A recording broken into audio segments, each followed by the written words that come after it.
Etse Sikanku is a lecturer, a senior lecturer for that matter, at the Ghana Institute of Journalism. Thank you very much for joining us.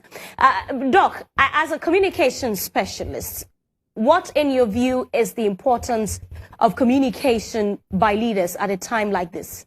Extremely important, because in a public health crisis, the kind of information that people get is very critical to addressing the crisis. Generally speaking, communication is very important to health. It is the information people have, their beliefs, that influence their practices. And so communication is critical. And this is not just a health issue, it's a pandemic, it's a public health crisis, a different crisis of its own. And so you need that leadership. You need that communication in order to make sure that the crisis is addressed and that people get the right information. Otherwise, it makes the crisis even worse. Based on that, would you say that President Akufo-Addo has been able to carry us along with his communication? Is it persuasive enough? I think by and large he has, because he has not been missing from our lives since the pandemic happened. What I mean is that he has not been absent. Right. There are some countries who have complained, I don't want to mention names, that their leaders have been absent ever since. They've not even heard from them as often as they would want to. But here's the case where we've had a president who has been front and center in the crisis. He's been very visible. This was the 10th address, as we know. And so he's been front and center. He's been the face of the pandemic. So that, to that extent, there is no leadership gap that we've seen. However, people have complained about the timing of the conference, of the televised address, that it's too late and that should be changed. They've also listened to those who have complained that we need a bit of the local language in it. So we've had a president who has really tried to be at the front, and center of it. Others have said that they should also make the But do you find the timing of his addresses appropriate? Well, as a communication specialist? I think it could be much, much earlier. I really think it could be much earlier. That would be very helpful. Time? Maybe 8 o'clock, it's fine.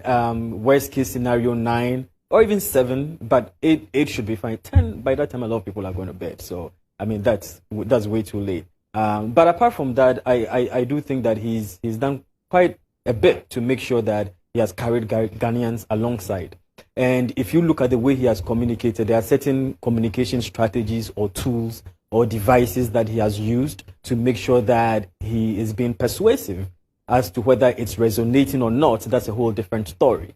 But then he's dependent on certain communication devices or certain strategies to make sure that his message is being sent out there and that it is resonating with the audience. And if you look at the last address, for instance, he said a couple of things, Right. He made sure that he cited data, certain facts in terms of testing and other things to say that, well, this is enough for us to be able to ease our lockdown. He made sure that he used what I call religious appeals, saying that the battle is the Lord, we have faith in the Lord, this too shall pass. These are communication, devices or tools or rhetorical strategies that he's used in order to make sure that he's resonating with the Ghanaian people. And I think by and large, we've seen a president who has been very empathetic in his address. He's always said that he knows that some of these measures have been very restrictive, has led to a lot of suffering. And so he acknowledges that. And that is very important. Otherwise, he would look insensitive, right? So these are some of the tools that he has tried to use to make sure that he is keeping in touch with the Ghanaian populace. Okay, finally, are there any downsides that you have seen that you would want corrected? We did talk about one, which was the timing, of yes, the address. Beyond that, yeah. Beyond that, the other thing which could make it even better, I don't know if it's a downside, but which could make it even better is that it could be way more interactive, right? Okay, so, we like a live presser. Like a live presser. Okay. We could have a couple of journalists around, to do some follow-ups. Do you have a problem that it's pre-recorded?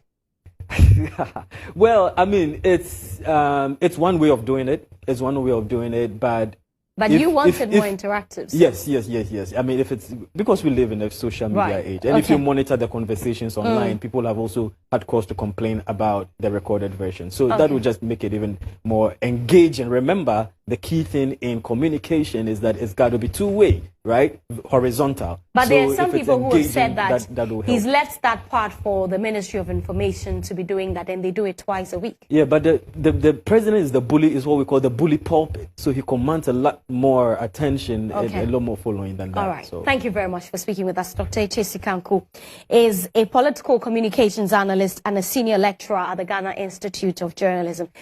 Election is just around the corner, so we'll be seeing him a lot more often. You're watching Newsroom on GH1 TV. Stay with us. After the break, we've got our social media segment coming up.